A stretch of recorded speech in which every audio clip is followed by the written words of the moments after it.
The Dungeon of Dogma.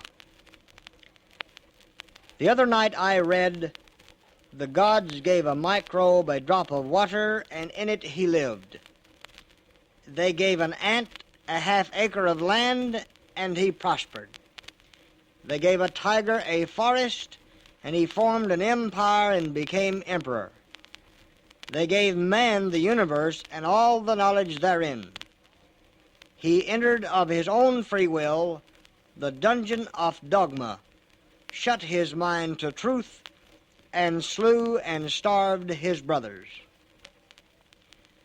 When I read this, I thought of some of the well-meaning but misguided negative opinions I've heard concerning practice building and office procedure that utilizes honest, truthful, tactful, diplomatic, sincere chiropractic conversation to convince a sick world that chiropractic might be their road to relief of their pains, restoration of their health, and thus prolonging of their lives. To convince humanity, one by one as they enter our chiropractic doors, that they should follow through on their good intentions of securing health through chiropractic is second to, if not equal to, obtaining results itself. To establish a favorable impression about yourself and your service is also of great importance. But without this, the truth is that you can obtain the most fantastic results on many, and yet they will never refer another.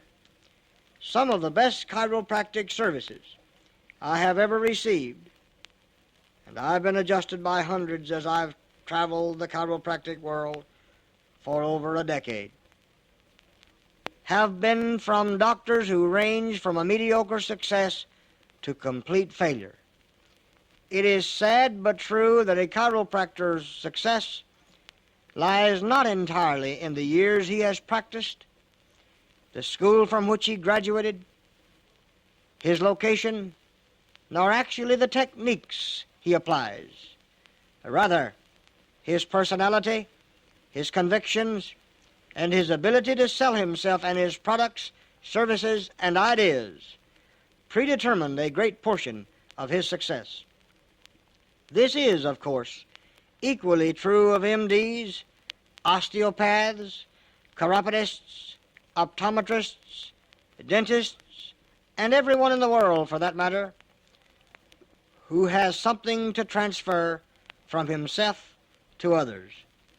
For a chiropractor to refuse to recognize and do something about this truth indeed puts him in the dungeon of Dogma, shut his mind to truth, and slew and starved his brothers. Let's not starve our brothers, BBs, who are wandering in the woods of disease, simply because we do not have the ability to convince them that here in chiropractic is a path that leads to the greener grass and greener pastures of health. Let's not shut our minds to the need for seeking information along practice building and office procedure lines. We cut these records in the hope that they would be inspiring and informative and give you a method of having a quick refresher by listening to various parts of these records from time to time, and to keep you on the right path with pre-tested material in practice building, so you would not get off on tangents.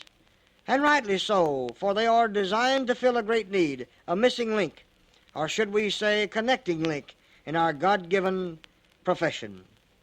The link that transforms failure into success, disease into health, is very often directly connected to the link that transforms consultation into treatment.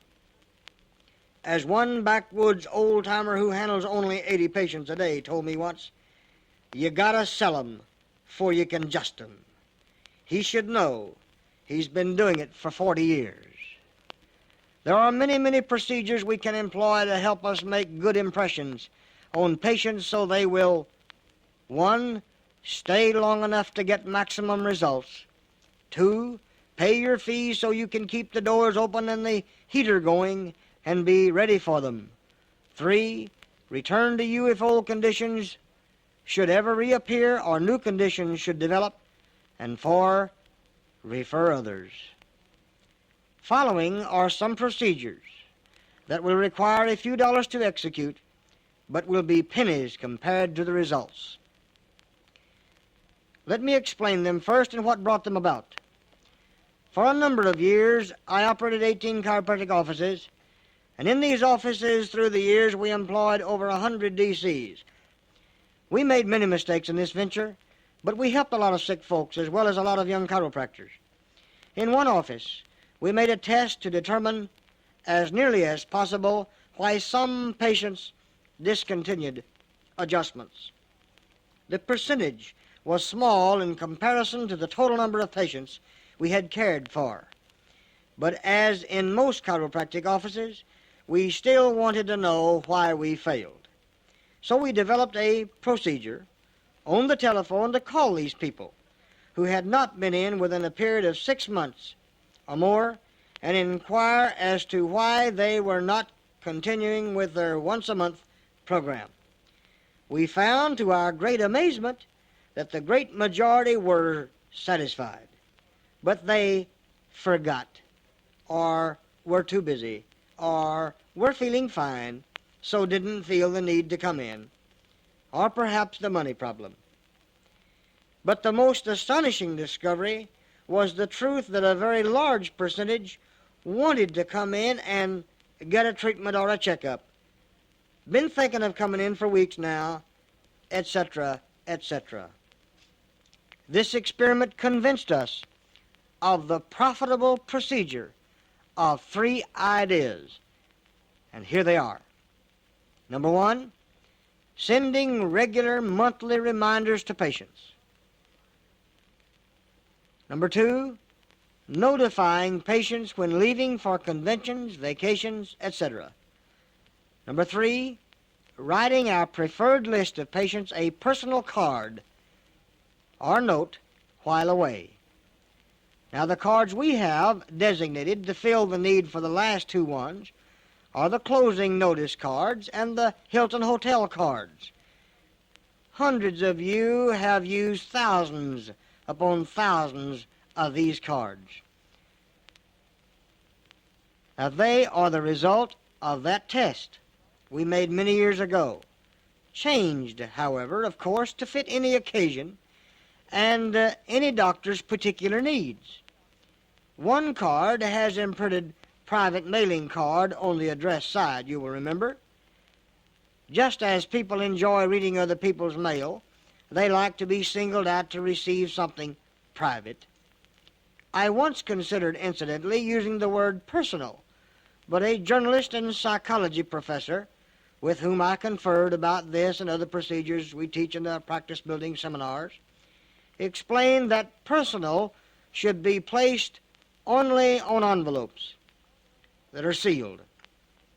On the other side of this card there is a message explaining that the office will be closed for a given period of time, the reason why it's to be closed, together with a little bit of philosophy of why this trip is necessary on the left-hand side of the card under the heading Do Unto Others, or the Golden Rule. Now, this card is to be completed and sent to your patient list within 10 days or perhaps 2 weeks before leaving for any chiropractic meetings such as the ICA or NCA annual conventions, state conventions, your college homecomings, and the Parker School of Practice Building seminars. The greater the distance, the greater the impression, naturally. The other card, which in our instance is a Fort Worth, Texas Hilton Hotel, as I said, shows swimming pool just outside the door where we hold our practice building seminars on the 5th floor of the hotel, or the entire hotel picture itself. The opposite side of this card provides space for addressing and a short message. Now, the plan is to send a notification of your absence to all patients you feel are satisfied, whether active at the time or not. The very fact that you remind them of you and chiropractic in this subtle, quick, and easy-to-read way will have its effect for months afterward. It will naturally rekindle confidence in you by its very wording. but its greatest personal and immediate benefit is that the extra appointments that rush in to be cared for before you leave are astonishing.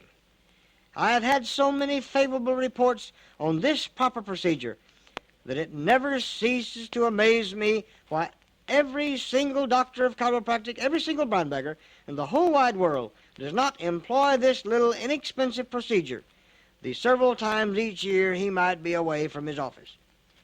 And when you take a vacation, you usually stop in at a convention, a college homecoming, or other chiropractic affairs, so why not take advantage of letting patients know about it? Many have asked me through the years, how can I take a vacation without losing so much from being out of my office and having to wait for a month or more for daily patient visits to reach the usual number again? This is one of the best ways that I know, this method that I'm describing now. A doctor in Iowa told me recently that in the 2 weeks prior to taking a week off and attending the seminar, that he increased his daily patient visits nearly 50% from this simple mailing, notifying the patient that he was going to be gone for a few days. This extra income, he told me, paid for my entire trip and bought me a new suit before I left. In the 2 or 3 instances where the results were negligible, the doctor involved never handled his patients right to begin with, and he needs personality development even more than the average. Such cards can be secured in almost any quantity from any hotel or motel or the place where the convention or homecoming itself is going to be conducted. Now, these can be secured well in advance, addressed, stamped, and even written before you leave. A personal note of 1 or 2 sentences is all that is necessary.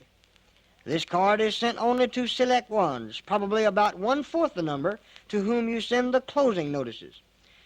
Say something personal such as, while studying some new developments in arthritis today, I thought about you. If you are not feeling fine, drop into the office next week and let's check you over. Or just make it completely personal by friendly greeting only, something of a common interest between you and the patient. Now, these closing cards are the hotel cards that can be secured from us at $1 for all you brown baggers before you come down to the seminar. Let me urge you to always have both sets of cards on hand, for when you make up your mind a little late to come for a refresher, use them, and have your friends to get them when they register for the first time too. This is a very valuable thing and will tend to offset your trip, refresher fee, and even the fee of new people that come down from time to time. Use these not only for the practice building school here, but also for your various other meetings that you attend from time to time. While traveling around the world a few years ago, we visited the Holy Land. From the top of Gethsemane, I sat and wrote cards to a number of friends who shared my love for Jesus Christ. Every single one of them wrote or told me later, Jim, you paid me a great compliment when you said on the card, I thought of you today, John, while walking on the sod where Jesus trod. From this simple, very sincere, and sensible procedure, which gave me as much joy as it did its recipient, I have made some lasting friendships. If the 20,000 chiropractors, or if the 3,000 to 4,000 brown baggers throughout the world would use this little simple, inexpensive procedure on, say, 2 occasions a year on a 5-year plan, in the instance of the 20,000 chiropractors in the world, isn't it logical that the results of placing these in the mailboxes of some 25,000 people on 10 occasions would have a tremendous effect? Let us not be like the man who entered of his own free will the dungeon of Dogma, shut his mind to truth, and slew and starved his brothers. Let's keep chiropractic aflame in the hearts and minds of our patients. Printer's ink, make people think. Keep chiropractic active, yes. Keep it active in the hearts and minds of your patients. If not for our good, then for theirs. For those they would refer by remembering their good results through chiropractic, and for the children who should someday be chiropractic patients too, as well as some of these children might become chiropractors.